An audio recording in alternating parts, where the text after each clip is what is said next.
Creative Redundancy, the one known as CR. And here I am repairing and mending a suitcase to bring it back into a useful state. This part was kind of tricky. I had to try for a little bit, use some running stitches for example. So the mesh here got pulled away from where it was attached, so I have to reattach it or else things would fall out, obviously.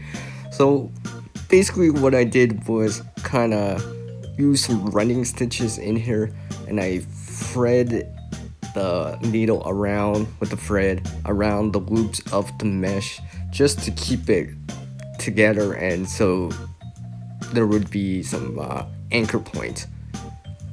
And I just kept going at this for a little bit.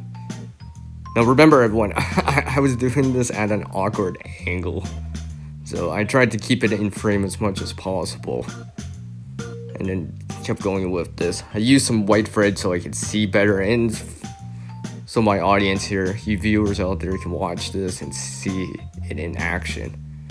The edge, this corner right here, was quite difficult because the angle and all that stuff, and I just kept going with it. And once I reached to that corner, I came back the other way with some running stitches / back stitches, and again going through the loops of the mesh just to keep it together as much as possible. And basically near the beginning of where I started to sew or mend this suitcase, I just added some extra length off to the left side of the screen here just to keep it kind of together. And basically at the end of this, I basically melted the ends just to fuse it together and all that stuff. Not my most awesomest, fanciest, greatest work, but it'll function, and it'll bring this back into a useful state once again.